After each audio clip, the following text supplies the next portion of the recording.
They showed up one morning like bad weather, heavy, quiet, and impossible to ignore.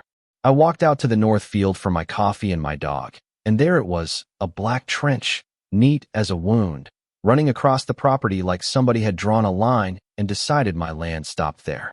3 work trucks, a faded sign that said authorized work, and a woman in a blazer who smiled like she owned the horizon. I remember standing there feeling the sun warm on my neck and, for a second, thinking I must be dreaming until the bulldozer revved and the smell of diesel filled the air. That's when everything slid from ordinary into the kind of mess that keeps you awake. My name is Eli Mercer. I grew up here. My grandfather planted the orchard behind the house. My wife and I put the porch on ourselves, nothing fancy, just honest sweat. This place is stubborn, in the way that land becomes part of you. You don't sell it, you guard it. So when a group of people with clipboards and a printed amendment tried to tell me what they could put through my pasture, I didn't react like a hero. I reacted like a man who's been robbed and wants to find out who the thief was. At first, the HOA woman, Callie Trent, was all spreadsheet calm. "We have authorization," she said, like it was weather. "This is a community utility easement."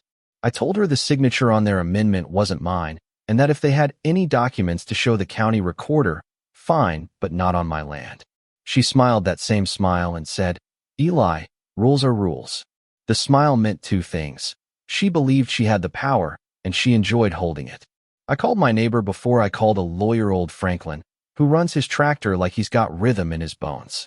He came over with a thermos and a flashlight and a mind for trouble. "They'll make it a done deal if you let them," he said, squinting at the trench. He told me stories about phone calls that went nowhere and neighbors who'd sold their rights for a handshake and a pre-signed form. We stood there and took photos, timestamps and angles, like thieves of our own story, trying to keep proof alive before it could be buried with the dirt. That's Act 1, the wound, the claim, the discovery, and the line that matters in any fight. Did they have the right, or did they have the smell of right? But the thing about power is it's patient and it likes paperwork. Soon enough, the HOA started sending letters, first polite, then louder. Fines appeared like mushrooms, unresolved, multiplied. There were notices about zoning, safety, and a mysterious infrastructure partner, Summit Grid, which insisted the trench was for community drainage and cellular equipment. Their invoices hinted at long-term leases and maps that stitched other people's property to mine like a quilt stitched wrong. Act 2 is where you stop yelling and start counting. I hired Maeve Porter. She's a lawyer who dresses like she's more comfortable in a courtroom than at a luncheon, and that's exactly what I wanted. Maeve told me to breathe and to do the boring things. Log every interaction, record names, file a cease and desist, hire an expert.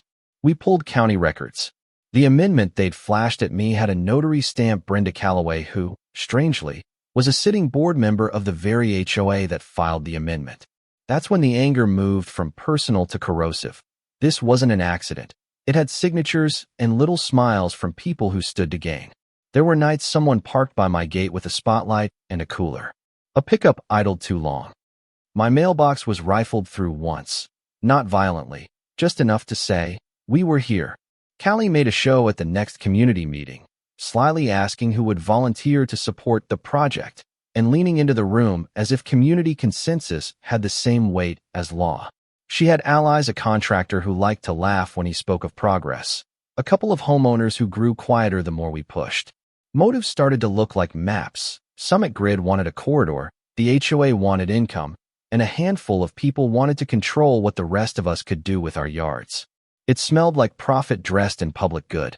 But the plot thickened because truth has a stubborn, awkward way of turning up. The handwriting expert, we hired a man named Jonah, who prefers a coffee stain to a compliment, pointed out strokes that didn't match mine, notches that told a different hand.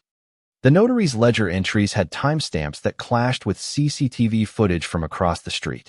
Franklin found a voicemail where Callie mentioned moving things along and taking care of the Mercer problem, casual words for a casual plan that was anything but.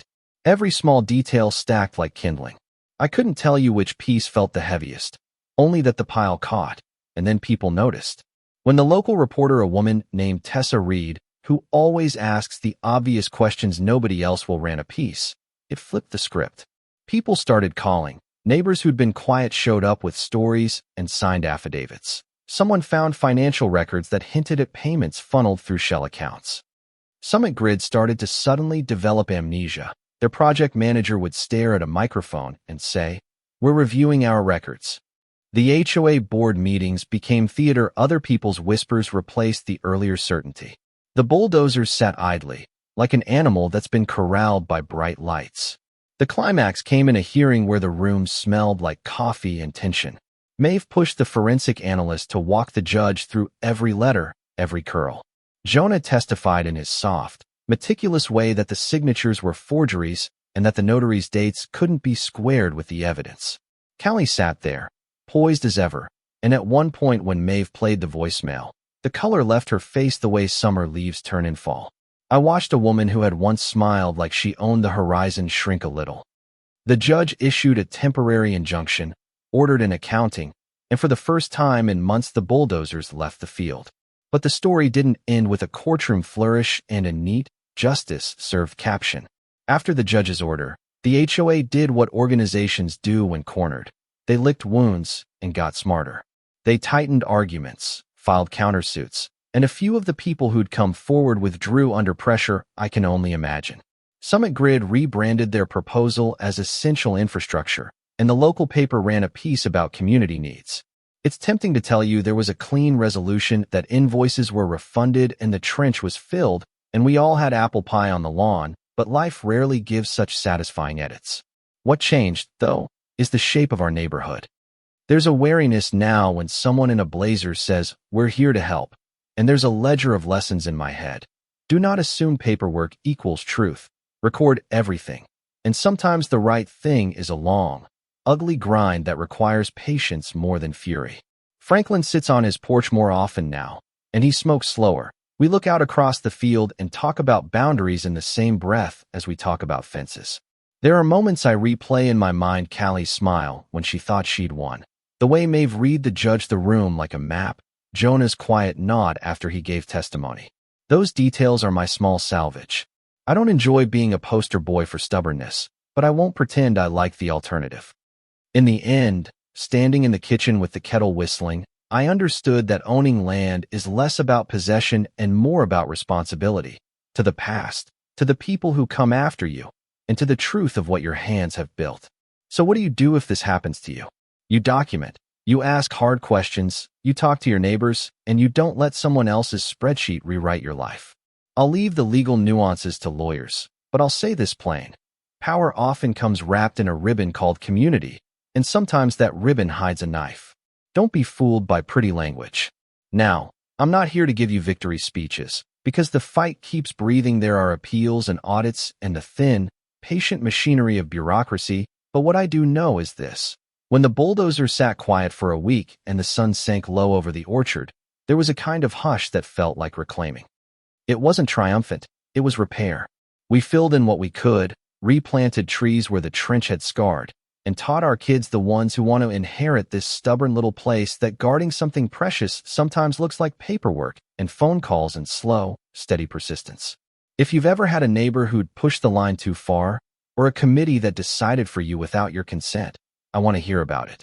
Tell me where you were when the bulldozer came, or if you ever had to stand in front of something you loved and argue for it like it was the last thing on earth. Tell me what felt wrong and how you fixed it or didn't. Leave a comment with your take. Was it just an overzealous HOA trying to do the right thing? Or was it something darker, a grab dressed up as progress? Share this with someone who needs to know they're not alone. Debate it below. I want to read your takes on justice, on property, on community. We'll talk about what's fair and what's not, and maybe, in the telling, we'll all learn how to guard the things that matter.